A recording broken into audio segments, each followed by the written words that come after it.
Abra sua Bíblia em Êxodo 14, versículos 15 a 31.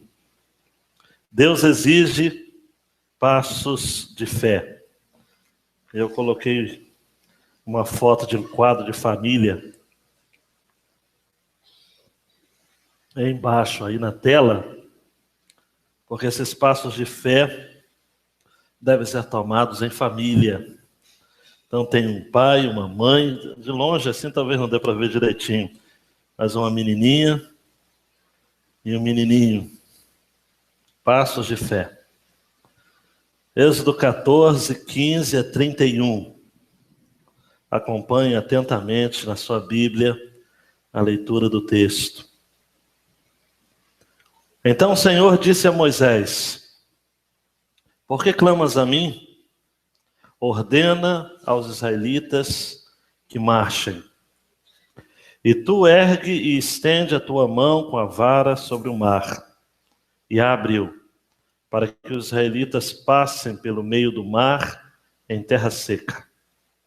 E endurecerei o coração dos egípcios, que entrarão atrás deles, e serei glorificado por meio do faraó e de todo o seu exército, com seus carros e cavaleiros. E os egípcios saberão que eu sou o Senhor quando me glorificar por meio do faraó com seus carros e cavaleiros. Então o anjo de Deus que ia diante do exército de Israel retirou-se e colocou-se atrás dele. A coluna de nuvem também se retirou de diante deles e ficou atrás. Colocando-se entre as divisões egípcias e as divisões israelitas, de modo que havia luz para Israel e escuridão para os egípcios. Assim, durante toda a noite, não se aproximaram uns dos outros.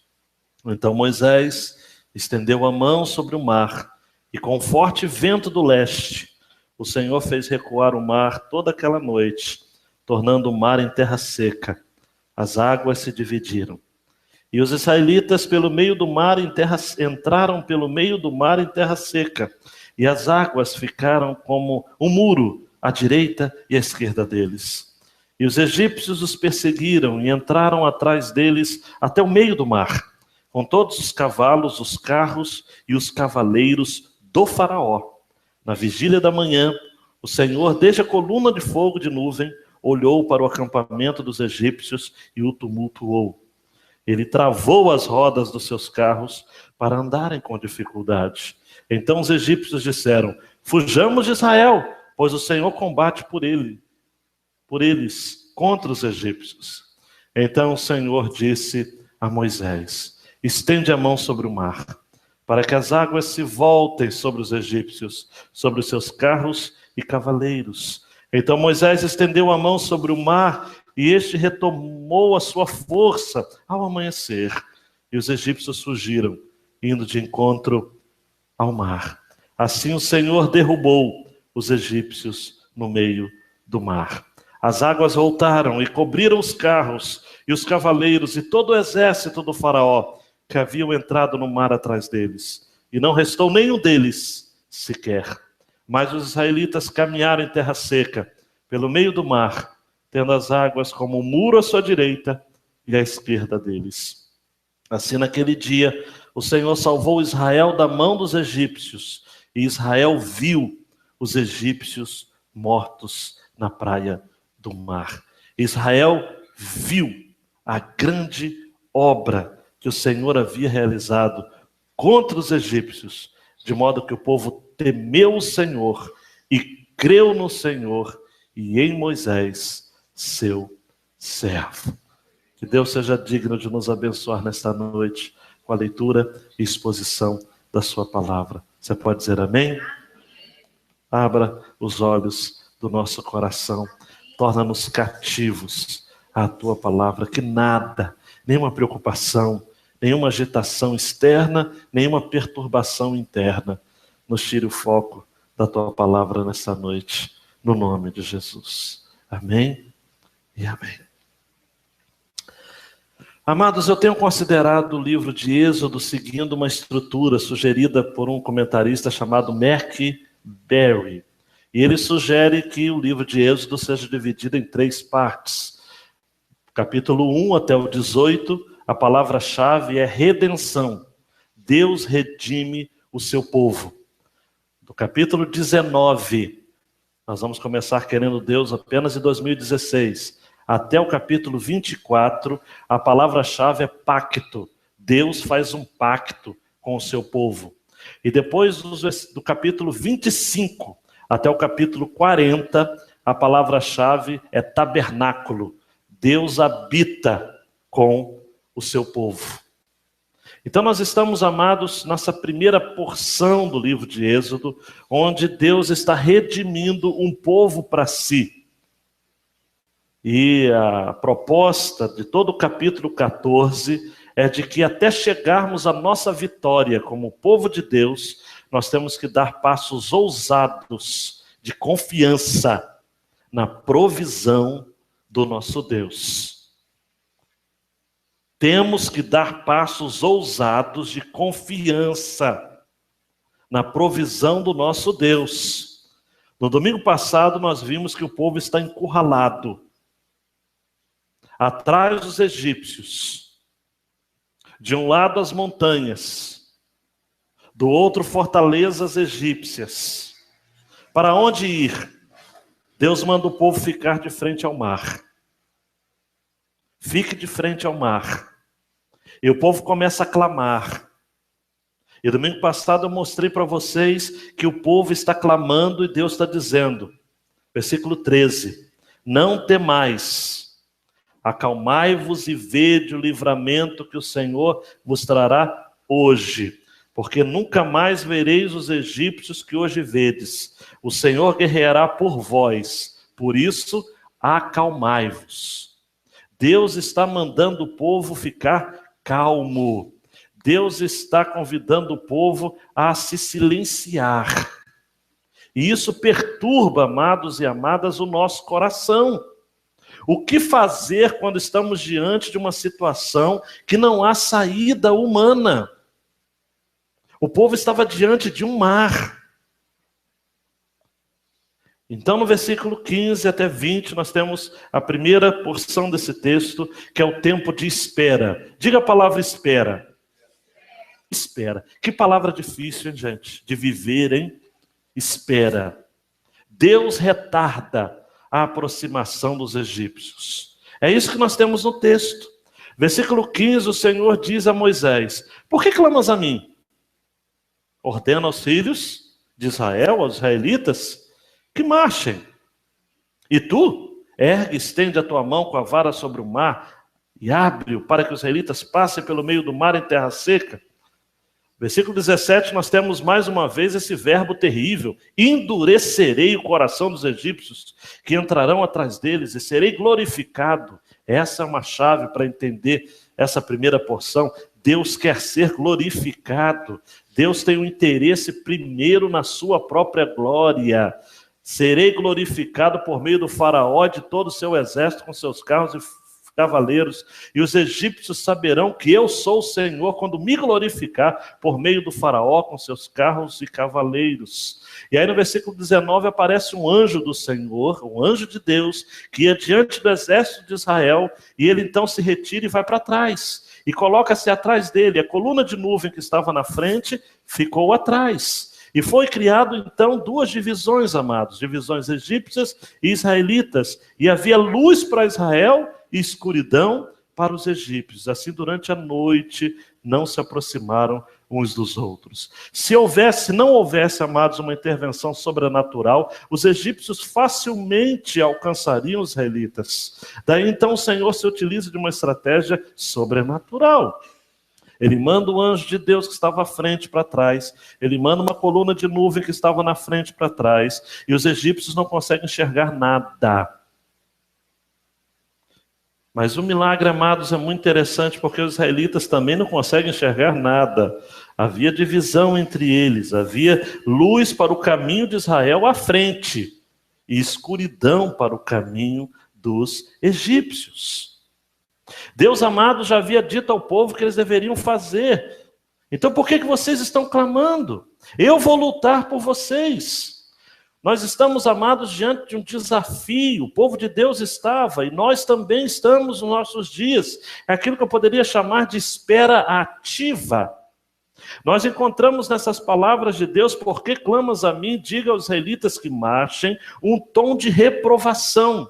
Não é uma reprovação à oração. Deus não está falando parem de orar. Deus está falando o seguinte: parem de estar ansiosos. Porque, infelizmente, amados, preste atenção, nós podemos revestir a nossa oração de ansiedade. E a reclamação divina é nesse sentido: por que vocês estão clamando a mim? Eu quero que vocês marchem. Eu quero que vocês caminhem. E eu tenho as saídas para vocês. Moisés, você tem uma vara. Então, ergue e estende a tua mão com a vara sobre o mar. Ele vai se abrir para que os israelitas passem pelo meio do mar. Essa questão da vara, amados, de Moisés é interessante. Em Êxodo capítulo 4, versículo 17, Deus manda a Moisés: toma a tua vara na tua mão, com que farás os sinais. Em Êxodo 4, 20, esta vara toma um novo nome. Tomou, pois, Moisés sua mulher e seus filhos e os levou sobre um jumento e tornou a terra do Egito, e Moisés tomou a vara de Deus na sua mão. Esta vara já não era mais a vara de Moisés, já era a vara de Deus. Em Êxodo 14, 16, nós encontramos: e tu levanta a tua vara. Deus quer usar os seus recursos sobrenaturais com base a partir daquilo que você tem nas suas mãos. Uma vara de um pastor, pura e simplesmente, foi chamada de vara de Deus. Aquilo que você tem nas suas mãos pode ser emprestado a Deus, pode ser empenhado para Deus. Deus pode tomar proveito, amados, para si de algo que você tem de comum, de ordinário. E Deus é hábil para fazer isso. Deus é hábil para fazer o extraordinário do ordinário, o sobrenatural do natural. Uma vara, na minha mão comum, na mão de Moisés, se tornou vara de Deus. Que Deus falou: eu estou empenhando a minha palavra, eu estou empenhando o meu poder naquilo que você tem nas suas mãos, Moisés. A vara de Moisés. Deus quer ser glorificado no meio dos egípcios. Isso, amados, é interessante. É como se Deus estivesse dizendo para Moisés: deixa comigo, eu mesmo tomarei medidas efetivas para humilhar este faraó. Porque aquele que não se curva a mim, eu vou fazer com que ele se quebre. O orgulhoso faraó, o homem mais poderoso da sua época, o homem que quis empreender uma batalha, amados, para fazer retornar os israelitas, 600 carros de elite, junto com os carros do Egito, cada um com seu capitão.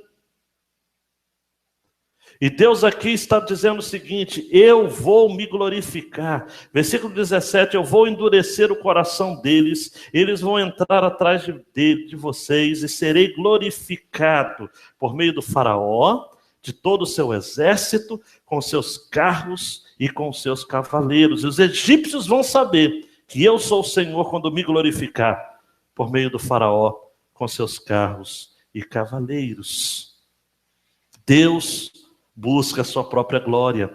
Jerry Bridges vai dizer o seguinte: Deus jamais busca a sua glória à custa do bem do seu povo, nem busca o nosso bem à custa de sua glória.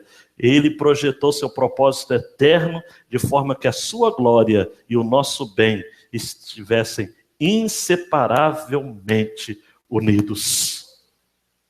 Preste atenção nisso daqui. Deus jamais busca a sua glória à custa do nosso bem. Mas também Deus não busca o nosso bem à custa da sua glória.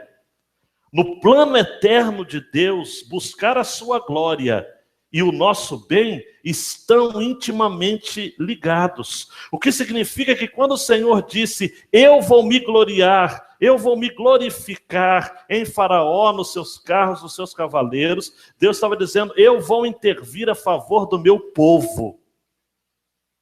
O nosso bem-estar está na glória de Deus. Deus, quando busca a sua glória, Ele está buscando o nosso bem-estar junto. Não existe nenhum plano, nenhum propósito de Deus na história da humanidade, no universo, que não contemple o seu bem, o meu bem, o nosso bem.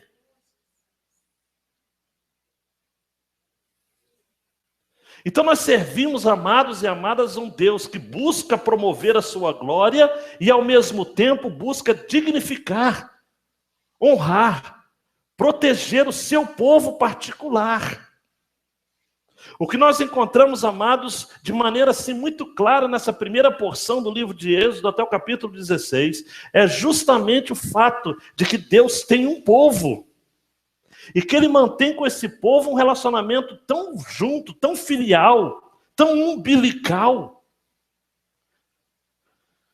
que Ele promove o nosso bem, que Ele promove a nossa redenção. Ele pensa e trabalha para aquilo que é o nosso bem. Paulo vai concordar com isso ao dizer de que todas as coisas cooperam para o bem daqueles que amam a Deus e são chamados segundo o seu propósito. Eu fico pensando, amados, que nisso tudo que anda acontecendo no Brasil, Deus está fazendo algo para o bem do seu povo. Difícil de entender, mas nós cremos biblicamente de que na história do nosso país, amados, recente, Deus está urdindo, Deus está construindo, Deus está costurando a história para beneficiar o seu povo. Para isso, ou por conta disso, Ele se glorifica nos nossos inimigos. Em nenhum momento você vai encontrar nesse texto a ideia de que os hebreus ou os israelitas deveriam fazer alguma coisa por si mesmo. A única ordem de Deus era para que Moisés levantasse a vara, que não era dele, era a vara de Deus. Levanta a sua vara, levante a sua mão. Eu vou fazer o resto.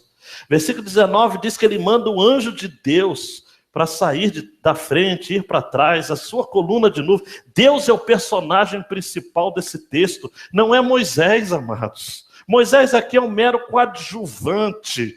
Poderia ser qualquer um, amados. Deus quer fazer. A Bíblia não é a história de homens brilhantes. A Bíblia é a história de homens que foram brilhantemente usados por Deus. Não é por minha causa, é por Deus. Não é por sua causa, é por Deus. Por isso que eu sigo, amados, a sugestão de Mark Dever de que a grande ideia do livro de Êxodo é Deus opera com soberania para salvar um povo particular, para a sua glória. Essa é a grande ideia. Deus opera com soberania para salvar um povo particular, para a sua glória. Por isso que Ele protege esse povo, Ele dá um pacto para esse povo, Ele tabernacula com esse povo, isto é, Ele habita com esse povo. E Apocalipse vai ter aquela linguagem linda, né? E eu habitarei em vós, e vocês habitarão comigo. Um detalhe, amados, que me encanta no versículo 20, é que no meio disso tudo havia luz para Israel e escuridão para os egípcios. Repita comigo, para Israel havia e para os egípcios. Olha só, amados, eu me encanto porque há uma distinção aqui muito clara. Quem é de Deus é herança dos santos na luz. Quem não é de Deus é completa escuridão que para sempre será o destino dos hipócritas. Deus está sempre na história separando. Quando houve, amados, a praga da grande escuridão, houve também distinção. Havia trevas em todo o Egito, mas em Gósen, onde havia o povo de Deus, havia luz. Nós vivemos, amados, em um mundo que há trevas, as pessoas habitam em trevas. E Jesus disse: eu sou a luz do mundo. Aquele que me segue, ainda que esteja não verá a luz. Nós estamos em meio às trevas, mas nós temos a luz. Quem anda nas trevas, Jesus disse, não sabe para onde vai. Mas nós sabemos. Luz para Israel, escuridão para os egípcios. Há um cuidado zeloso de Deus, amados. Olhe para mim, no seu tempo de espera, Deus está retardando a aproximação dos seus inimigos. Deus está mandando você esperar e atentar para a intervenção dEle, a ação dEle. Porque clamas a mim, diga aos filhos de Israel que marchem, confiem em mim. E aí os versículos 21 a 31, nós temos a segunda porção desse texto, que é a ação. Agora começou a melhorar, não é? A ação, mas depois de um tempo de espera, Deus começa a agir em benefício do seu povo. E aí no versículo 21 você vê que Moisés estende a mão sobre o mar. E vem um forte vento do leste. Eu gosto muito dessa questão do vento do leste, ou vento oriental, que é o mesmo vento que você vai encontrar no livro de Jonas. Aquele vento que acabou com a bobureira, né? Deus de vez em quando manda este vento para fazer algumas coisas sobrenaturais. No caso de Jonas foi acabar com o conforto dele. No caso de Moisés, foi para movimentar as águas, criar uma situação. E o Senhor fez recuar o mar toda aquela noite, tornando o mar em terra seca. As águas se dividiram. Os israelitas entraram pelo meio do mar em terra seca. As águas ficaram como um muro à direita e à esquerda deles. Amados, por favor, eu sei que a gente tem vários documentários, leituras e comentários dos mais diversos sobre como que isso aconteceu. Recentemente eu assisti um documentário que está até na Netflix, falando de que, na verdade, houve uma conjugação de fatores naturais. Houve um terremoto numa ilha grega, e esse terremoto aconteceu justamente nesse tempo, e houve uma precipitação nas águas, e o mar então se abre. Maravilha de Deus, hein, gente? Abriu para o povo passar, fechou assim que o povo terminou de passar, os egípcios no meio. Eu creio, amados, naquilo que a Bíblia fala aqui, diz que foi o Senhor que fez. Para de ficar em crise, mexendo em detalhes do que aconteceu. Você precisa confiar no Senhor, Ele que agiu. O Salmo de número 77, amados, os versos 16 a 20, o salmista diz: as águas te viram, ó Deus, as águas te viram e tremeram. Olha só que linguagem linda. As águas te viram e tremeram, os abismos também se abalaram, as nuvens lançaram água, os céus deram som, as tuas flechas correram de uma para outra parte. A voz do teu trovão estava no céu, os relâmpagos iluminaram o mundo, a terra se abalou e tremeu. Aleluia. O teu caminho é no mar, as tuas veredas nas águas grandes, os teus passos não são conhecidos. Guiaste o teu povo como ao rebanho, pela mão de Moisés e de Arão. Foi isso que aconteceu.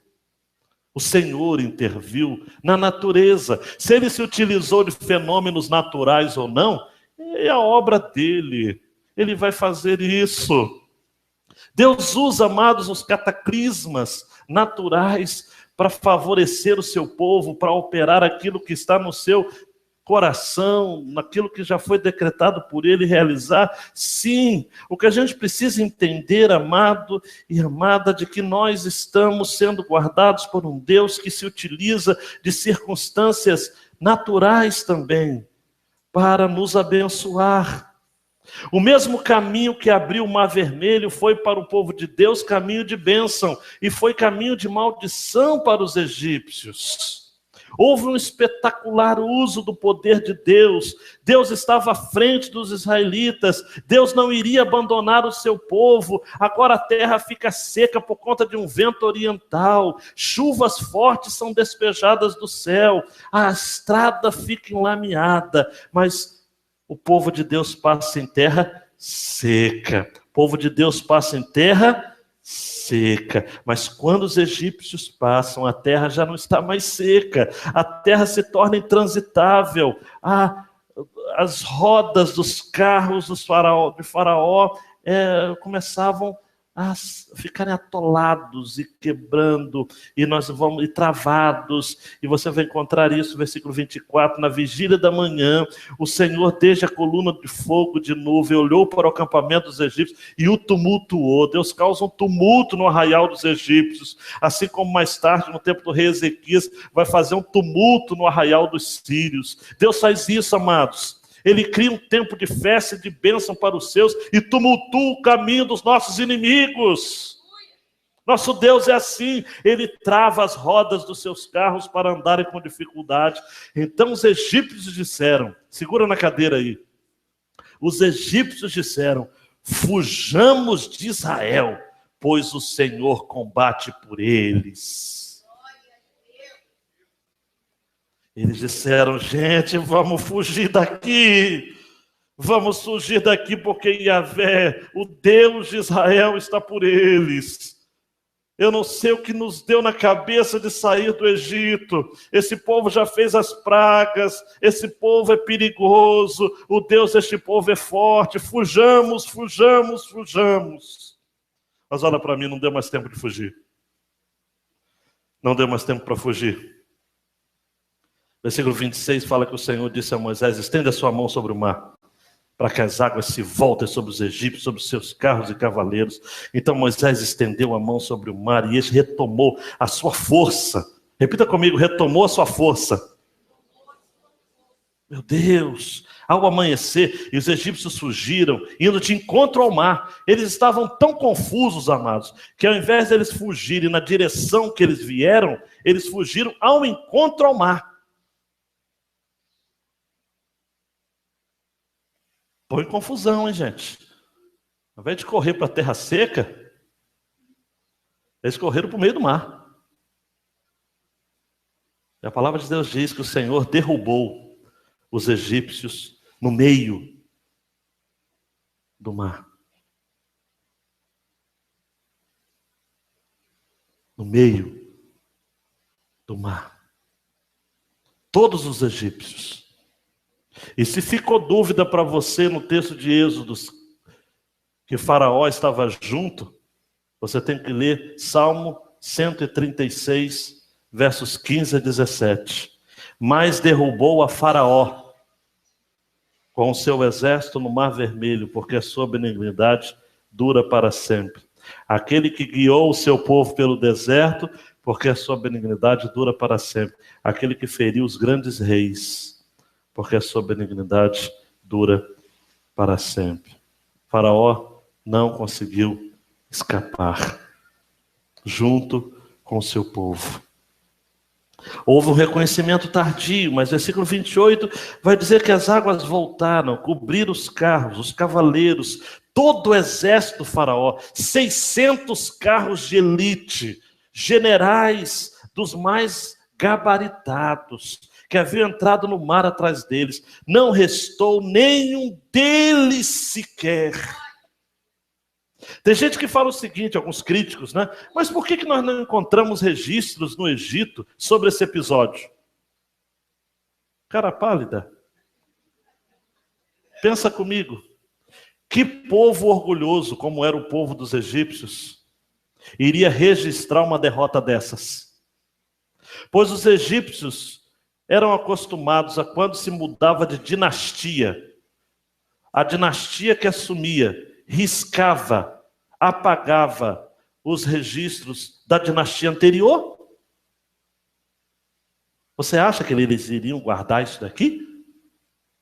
Uma outra questão, os egípcios eram extremamente cuidadosos na questão do culto e do respeito aos mortos, sim ou não? Vocês conhecem a história dos egípcios? As múmias, as técnicas de embalsamento, ou embalsamamento, né? De corpos. Todos os que morreram ficaram no meio do mar. Não tiveram enterro digno. Para a mentalidade egípcia, se não tiveram enterro digno, não tiveram história. Deus tumultuou Há uma expressão muito linda, amados, no versículo 27. Assim o Senhor derrubou os egípcios. No hebraico, derrubar significa sacudir para fora, mostrar que está vazio. Sabe quando você pega um saco e você confere antes se ele está vazio? Você bagunça com ele assim, ó. Isso que Deus fez, sacudiu os egípcios. Aleluia. Versículo 29. Mas os israelitas caminharam em terra seca, pelo meio do mar, tendo as águas como um muro à sua direita e um muro à sua esquerda. Olha para mim como é que Deus cuida do seu povo.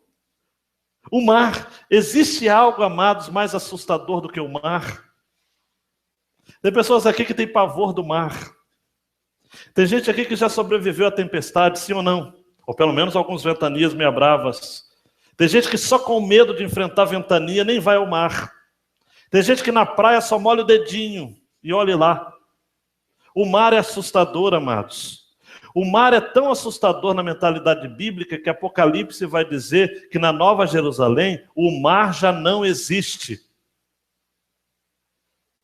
Porque o mar representava para os hebreus, para os antigos, algo desconhecido, pavoroso. Os homens amados só começaram as grandes navegações, na verdade, os portugueses começando isso, a partir do século XV, tiveram que enfrentar preconceitos incríveis, porque os europeus, ao seu tempo, costumavam fazer registros de monstros marinhos, de grandes inimigos, porque o mar representava um lugar de dar medo. Mas o povo de Deus, no versículo 29, preste atenção, caminha em terra seca pelo meio do mar, tendo as águas como um muro à sua direita e outro muro à sua esquerda. Olhe para mim, não importa o contexto da sua vida hoje, Deus está usando as adversidades que estão sobre a sua vida como um muro à sua direita e outro muro à sua esquerda. 1000 poderão cair ao seu lado, 10.000 à sua direita, mas você não vai ser atingido. Você vai conseguir passar por terra seca.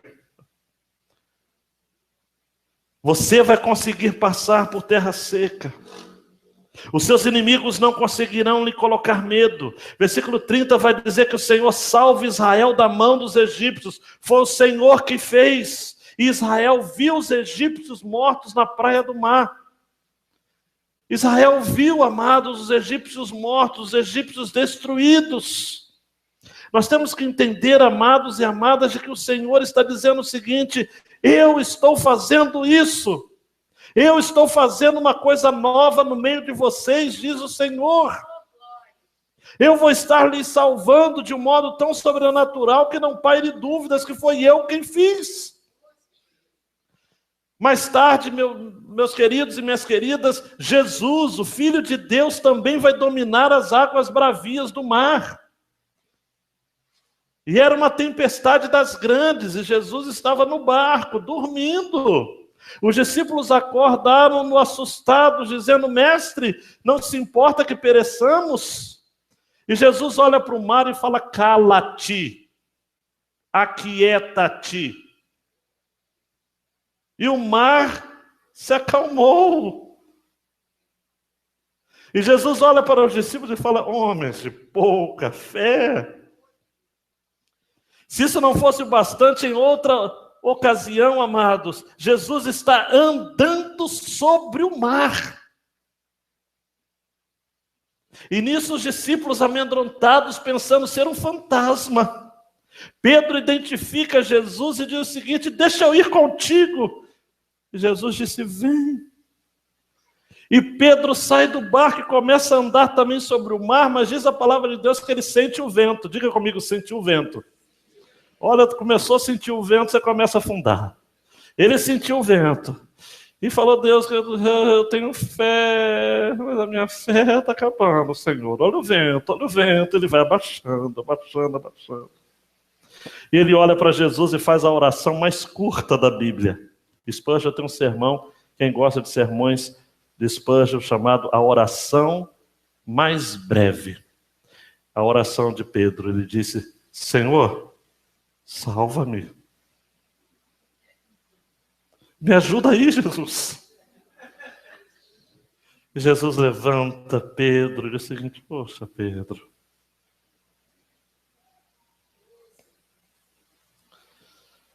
amados e amadas, Israel viu a grande obra que o Senhor havia realizado contra os egípcios, de modo que o povo temeu o Senhor e creu no Senhor e em Moisés, seu servo. E se a gente encerrasse a leitura agora, ele diz o seguinte: esse povo agora passou a crer mesmo. Esse povo não vai ter mais problema de falta de fé. Cenas dos próximos capítulos. Capítulo 16 mesmo, o povo já quer voltar. Nós somos assim, amados. Mas o Senhor registra aqui que o povo temeu o Senhor, creu no Senhor e em Moisés, o seu servo.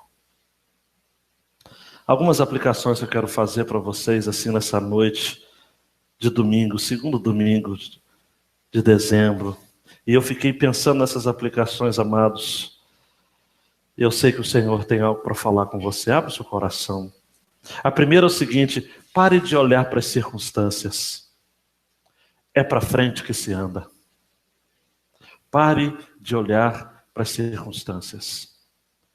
É para frente que se anda. Por que clamas a mim? Diga aos filhos de Israel que marcha. A gente fica olhando para as circunstâncias, amados, e vez por outra nós nos encontramos também encurralados, e a gente fica pensando: o que fazer? O que fazer? E o Senhor manda dizer: anda. Anda. Mais tarde nós vamos encontrar Josué diante do rio Jordão, e a ordem era passar as pedras, as 12 pedras do testemunho, e o povo deveria passar, e a água do rio Jordão só iria abrir quando o povo colocasse o pé na água. Muitas coisas ainda não aconteceram na sua vida porque você está parado, clamando, clamando, clamando, clamando. Está na hora de você tomar uma atitude. Vá para frente. Anda. Caminhe. Eclesiastes 11, 4-6 é um texto do meu coração. Quem observa o vento nunca semeará. Quem olha para as nuvens nunca cegará. Assim como tu não sabes qual o caminho do vento, nem como se formam os ossos no ventre da mulher grávida, assim também não sabes as obras de Deus que faz todas as coisas. Pela manhã semeia a tua semente, à tarde não retires a sua mão, porque tu não sabes qual das duas prosperará, se esta, se aquela, ou se ambas serão igualmente boas. Para de ficar observando o vento. Será que vai dar? Será que não vai dar? Porque clamas a mim? Diga aos filhos de Israel que marche. Vai para frente. O Senhor liberou? Vai para frente. Anda. Pare de ficar com seu cantinho de autopiedade. Para de ficar achando que ninguém dá ibope ou espaço para você. Amados, até para clamar tem limite. Diga aos filhos de Israel que marchem. Vamos vencer essa monotonia, essa chatice da vida. A expressão de Charles Shindon, né? Cinismo passivo. Anda. Anda. Para frente. A segunda aplicação que eu vejo aqui é de que Deus será glorificado junto aos ímpios. Chegará um dia, amados, que todos os ímpios se prostrarão diante de Jesus, o seu filho. Não adiantou Faraó se equipar com os melhores carros do Egito. Todos tiveram o mesmo fim. Foram todos submergidos. Não adianta. Por isso que o cântico de Moisés, registrado em Apocalipse 15, 3 e 4, vai dizer: quem te não temerá, ó Senhor, e não magnificará o teu nome? Porque só tu és santo. Por isso todas as nações virão e se prostrarão diante de ti, porque os teus juízos são manifestos. Não adianta, amados. Aqueles que posam hoje de senhores do mundo vão se curvar diante do Filho de Deus.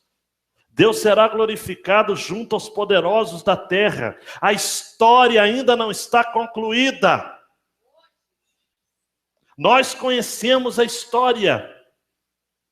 Os ímpios não. Por isso que eles ainda têm alguma esperança, mas nós sabemos como vai terminar. Nós somos igual aquela criança que estava lendo um livro. E o mocinho estava apanhando.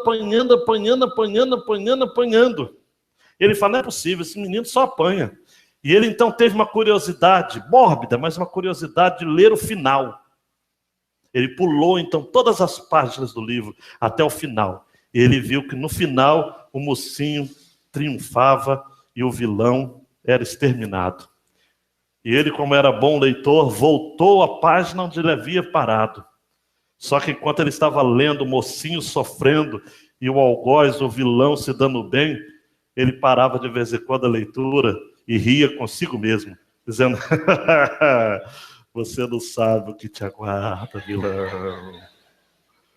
Você não sabe o que te aguarda. Eu sei o final dessa história. Nós somos como esse menino, amados. Nós conhecemos o final da história. Nós sabemos que o Senhor Jesus vai ter diante dos seus pés todos os grandes da terra. Nós sabemos que aqueles que estão roubando o dinheiro do povo vão pagar muito caro por isso. Nós sabemos que aqueles que estão invadindo nossas propriedades vão pagar um preço muito alto por isso. Sabemos que os nossos inimigos estarão debaixo dos nossos pés. Sabemos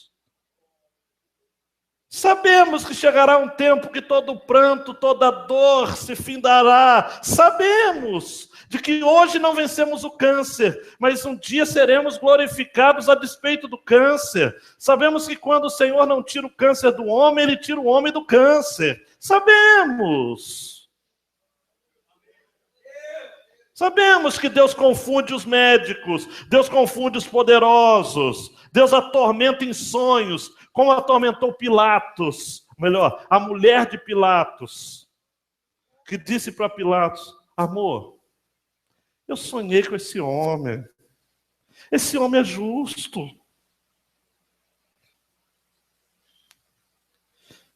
Eu tenho um palpite histórico de que Pilatos, e isso é fatos, né? Não é um palpite, é verdade que ele foi desterrado para uma ilha e terminou a sua vida louco.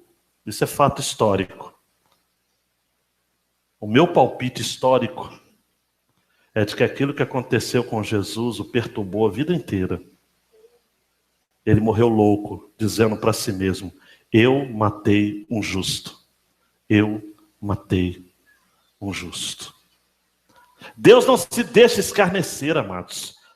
Um texto que eu sempre gosto de lembrar aos poderosos é Belsazar. Belsazar ocupa a Babilônia, neto de Nabucodonosor.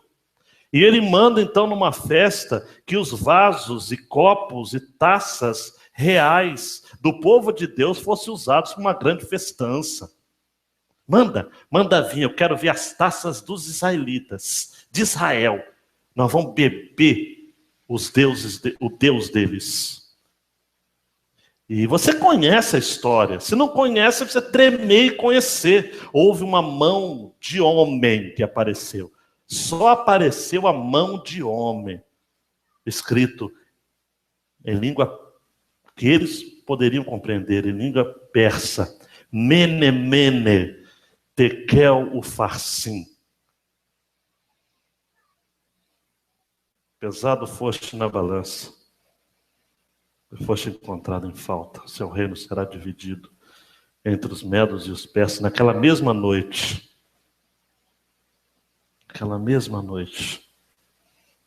Dario, o Medo, estava empreendendo uma invasão, uma incursão pelos lençóis de águas, pelos leitos subterrâneos daquela construção.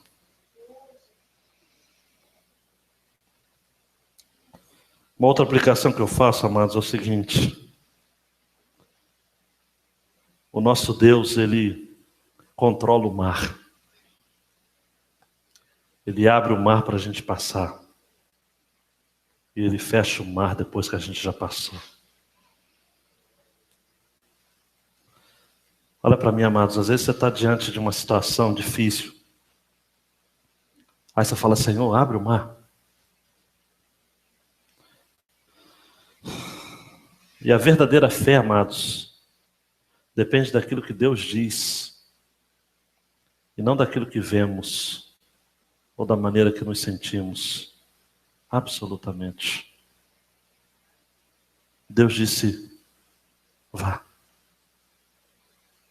E o povo foi. E o Senhor lhes deu a vitória.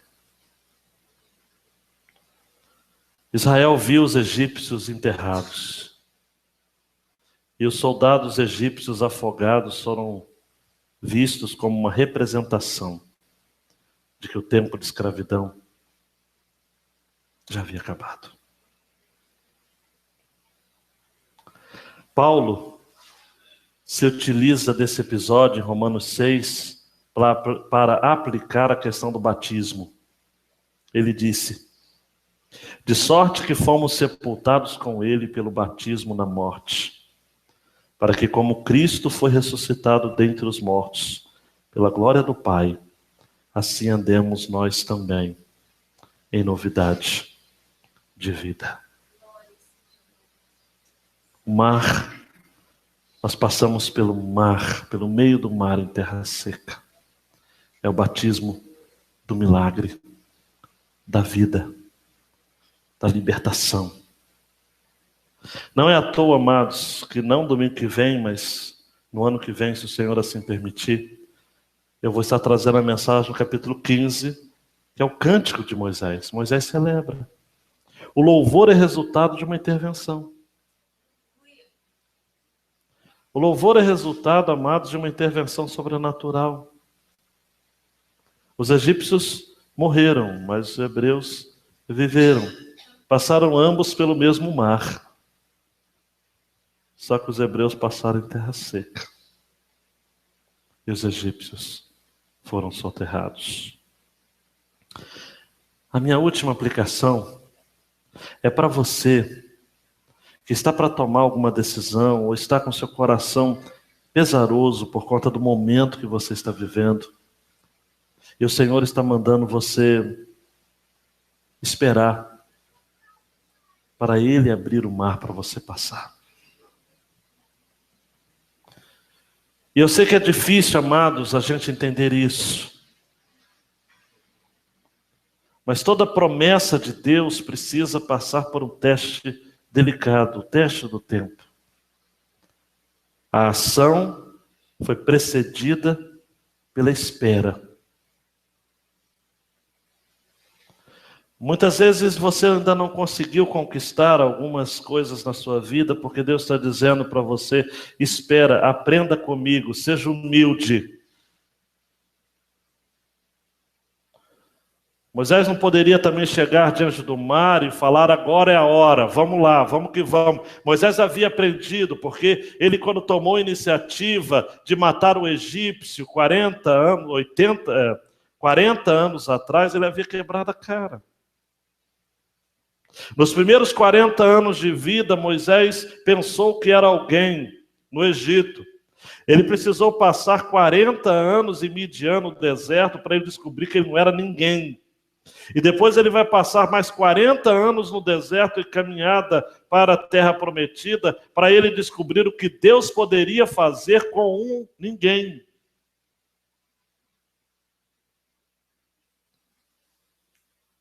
Moisés reconhece que o poder não está nele. O poder não está na sua vara. O poder está em Deus. Há tempo de espera. Cuidado com a precipitação. Cuidado. Deus não recriminou a oração. Deus recriminou a ansiedade travestida de piedade. Quero terminar com um exemplo de Hudson Taylor. Alguns aqui já conhecem a história de Hudson Taylor, um missionário que fez uma obra extraordinária na China.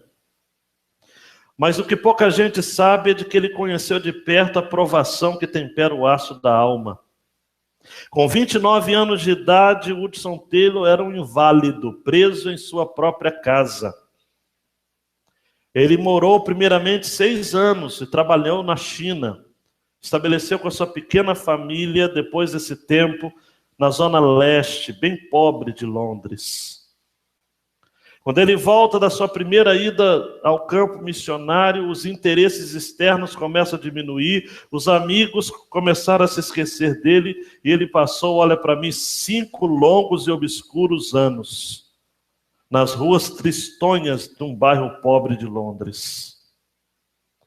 E na biografia de Hudson Taylor, ele fala o seguinte, preste atenção: foram anos em que nós nos limitamos a orar e esperar. E no seu diário, ele escreve: à medida que os anos de obscuridade passavam, e quando a disciplina se completou, surgiu a missão para o interior da China. Em princípio, uma frágil raiz, mas destinada por Deus a encher o continente chinês com o fruto do Evangelho. Ele soube esperar. O que fazer, amado e amada, quando aparentemente você está esquecido? Paulo, antes de iniciar o seu ministério, ele precisou ficar 3 anos na Arábia. Fazendo o quê? Nada. Esquecido. Novo convertido, cheio de vontade de pregar. Se fosse eu ou algum dos líderes aqui, nós o colocaríamos para liderar um ministério logo. Paulo, você é potente. Você é uma potência. Deus mandou, vai para a Arábia. Fica 3 anos de mudo, quieto, no anonimato. Quem não preserva a sua fé quando ninguém está vendo, não vai ser usado por Deus quando todos estiverem vendo os feitos que Ele tem para fazer por intermédio da sua própria vida. Deus muitas vezes nos tira de cena. Deus muitas vezes nos tira dos holofotes. Na obscuridade, Deus tem mais a falar. Elias havia vencido 400 profetas de Baal, 450 profetas de Acera ou de Astarote, e de repente ele recebe um recado de uma mulher, Jezabel, dizendo o seguinte: Jezabel manda te matar, está querendo te matar. Ele anda 40 dias e vai se projetar num zimbro, uma árvore chorona, frondosa. Ele começa a pedir para morrer. Depois ele vai para uma caverna. E o Senhor permite que ele passe um tempo de escuridão da alma. Quando a gente lembra o nome de Hudson Taylor, a gente, por acaso, menciona que ele passou 5 anos de obscuridade. Nós estamos muito mais inclinados a enfatizar as coisas notáveis. O Hudson Taylor, por exemplo, ficou famoso na história porque ele se vestia como um chinês, mesmo sendo um inglês. A evangelização da China aconteceu porque um homem foi fiel, mas foi fiel nos bastidores, quando ele aguardou pacientemente com a sua família, esperando o mar vermelho se abrir para ele passar.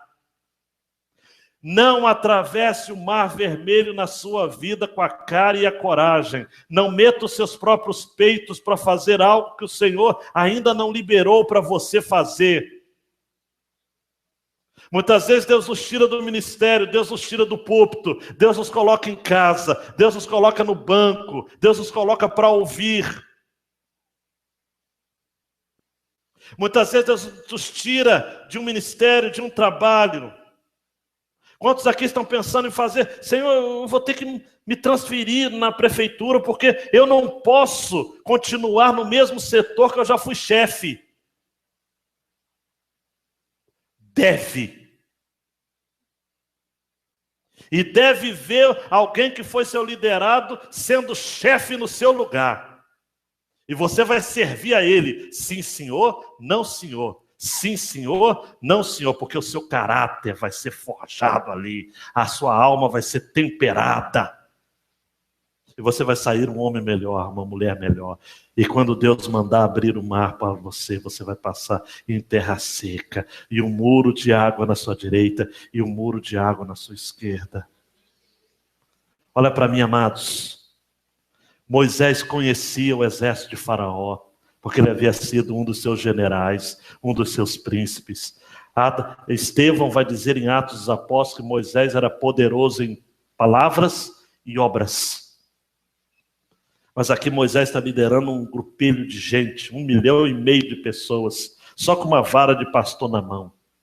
E com 80 anos de idade, ao quebrado, mas dizendo: Deus, agora sim, eu estou escrevendo a história que o Senhor tem para mim. Não era para acontecer em outro tempo. Deus, nesta noite, quer liberar essa palavra de humildade para você. Eu vou voltar a falar à igreja agora só no Natal. E no final do ano. Eu tenho uma palavra que o Senhor vai estar realmente impulsionando a sua vida. Aquilo que você quer esperar de Deus vai ser precedido por um tempo de espera.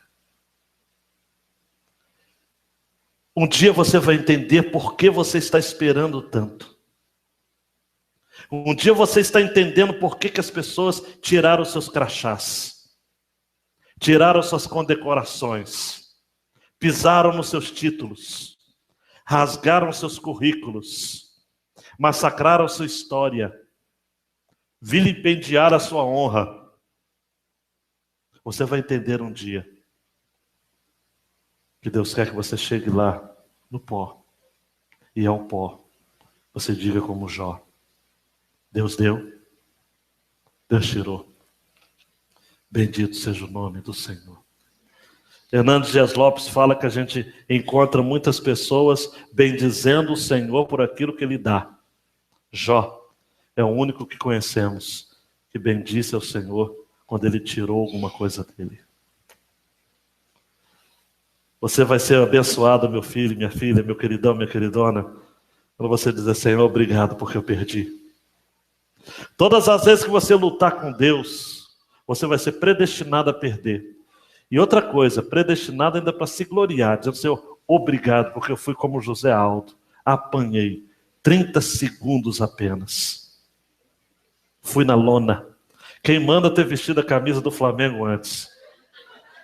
Vestiu a camisa do Flamengo antes, posou com a família, perdeu a luta. Cuidado. A palavra de Deus diz que o orgulho precede a queda.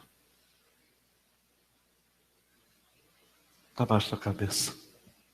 Vamos orar. Eu me gloriarei em Faraó, diz o Senhor. Deus defende as suas lutas. Deus guerreia as suas guerras. Você não precisa bater no peito, colocar o dedo em riste ao seu inimigo, dizendo o seguinte: um dia você vai me ver. Não, você não precisa disso.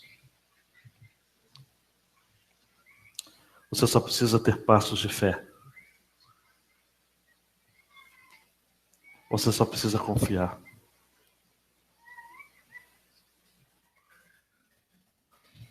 Baixa a cabeça. Eu quero que venha aqui à frente, em oração,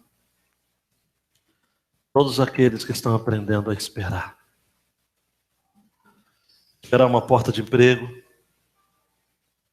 esperar uma promoção. Mas, pastor, se o senhor conhecesse o meu contexto, o senhor ficaria também indignado comigo. Muita gente é promovida por cargo político, não faz nada. E eu estou trabalhando há 30, 40 anos naquela repartição. Eu não sou valorizado. Deus está te vendo. Deus está te vendo. Não chegou o tempo do mar se abrir. Mas quando o mar se abrir, você vai passar a terra seca. Então fica de pé. Eu quero que todos aqueles que estão esperando venham aqui à frente, esperando. Fica de pé, querido, querida. Porque o mesmo Deus de Abraão, de Isaac, de Jacó, de Josué, de Moisés, É o mesmo. Sai do seu lugar. Vem aqui à frente. E diga: Senhor, eu preciso dar passos de fé. Vem. Vem, meu irmão. Vem, minha irmã.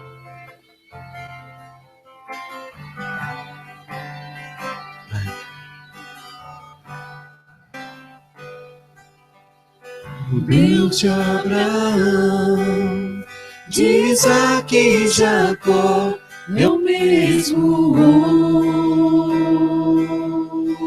hoje. O Deus de Moisés, de Josué, é o mesmo hoje. Ele levanta os mortos. Sai do seu lugar, vem aqui. Você que está numa obscuridade. Você que está em Lodebar, como Mefibosete, esquecido de todos. Deus vai te mandar buscar lá. Porque eu quero liberar uma palavra para a sua vida. Deus sabe o seu endereço. Ele vai te mandar buscar em casa. Confia nele. O mar vai se abrir. Deus vai te tirar da terra do silêncio, do lugar obscuro, vai te colocar para junto dele. Meu Deus é soberano. O meu Deus é soberano. Se o meu coração parar de bater, Ele sopra em minhas narinas e me traz de volta a vida.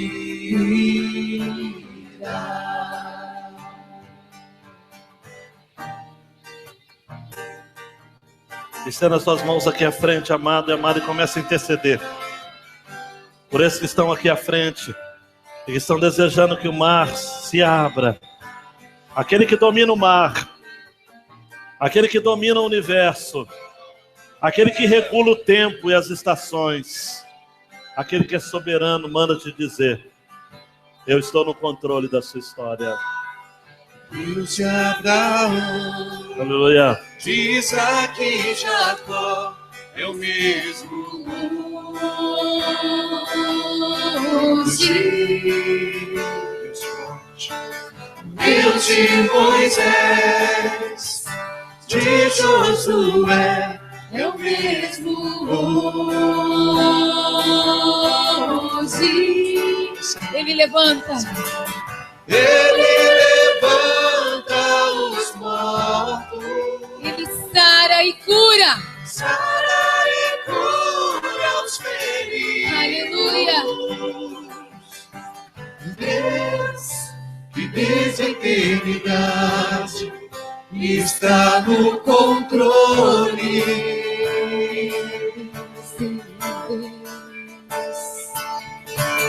Deus que desde a eternidade está no controle. Canta bem forte, amado, para fazer tremer esse lugar. Creia. O meu Deus é soberano.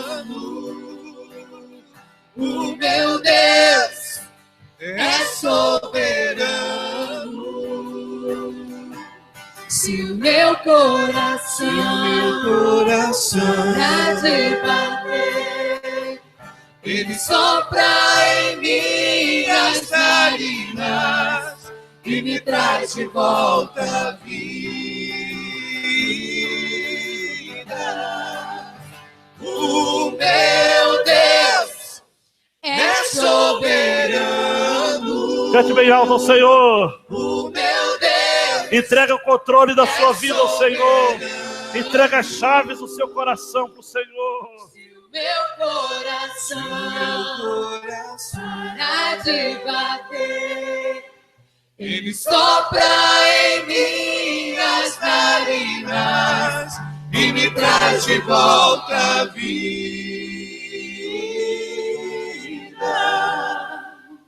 Aleluia. André vai estar vindo aqui à frente. vai estar orando por você. Continue aqui, amado. Continue aqui, amada. Vamos manter essa mesma atmosfera de crer que o Senhor nesta noite está dizendo o seguinte: confie em mim, eu vou abrir o mar. Espera eu abrir o mar para você passar. Meu Deus. Meu Pai, estamos diante da Tua potente mão. Aleluia. Estamos diante da Tua presença renovadora. Ó Deus, o Senhor atraiu cada homem, cada mulher aqui à frente. O Senhor, ó Deus, tem restaurado cada história, tem renovado cada mente. E, ó Deus, o Senhor quer começar, ó Pai, na vida de cada um desses, um novo sonho, Aleluia. um novo projeto. Ó Pai, eles precisam, ó Deus, olhar para frente, para a soberana vocação que está em Cristo Jesus. Ó Deus, para trás ficou o Egito, para trás ficou Faraó e seu exército, já morto. Já não existe mais perseguidores. Agora é o Senhor que está no controle de suas vidas. Aleluia. Que eles possam continuar, ó Pai, confiando no Senhor. Ó Pai, permita que eles vejam, ó Deus, os egípcios mortos na praia. Aleluia. Que eles testifiquem que o Senhor está no controle de cada vida. Por favor. Que eles possam perceber, ó Pai, que o Senhor tem desenhado a sua história. Amém. Ó Deus, em nome de Jesus, ó Deus, injeta fé, injeta esperança, injeta um novo recomeço, Senhor. Ó Deus, que uma nova história, ó Deus, comece a partir desse momento, desse passo de fé, desse passo de esperança, de reconhecimento de que o Senhor está no controle. O Senhor é o nosso Deus. O Senhor é o nosso Pai. Ao Senhor toda a honra, toda a glória, todo o louvor, toda a adoração, ó Deus. Em nome de Jesus. Em nome de Jesus. Oh, Deus. Amém, amém. Volte para o seu lugar, querido, querida, crendo que o Senhor já liberou essa palavra.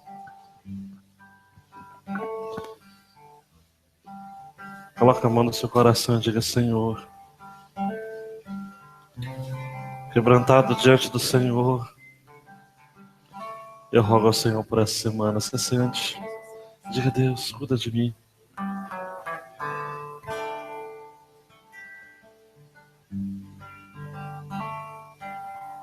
Deus abençoe a minha vida. Diga: Deus, guia os meus caminhos, Senhor. Me dê paciência para eu esperar aquilo que o Senhor tem para mim. Que eu não me precipite. Que eu não atravesse o mar no peito, na cara e a coragem. E sobretudo, Senhor, que eu creia que o Senhor vai me fazer passar a terra seca pelo mar. O mesmo mar que engolirá os meus inimigos. E eu vou olhar para trás e vou ver os egípcios mortos na praia do mar. Eu vou dizer: louvado seja o nome do Senhor, porque eu não sou um deles, porque o Senhor, por graça e misericórdia, me fez parte do seu povo. E pela cruz eu passo a terra seca como fruto do seu amor. Que o amor de Deus o Pai e a graça salvadora de nosso Senhor Jesus Cristo e a consolação maior do Espírito Santo de Deus seja com todos vocês. Seja com o povo de Deus na superfície da terra, desde agora e para todo sempre. Amém. Cante ao Senhor. De graça recebi por sua cruz, da morte me livrou.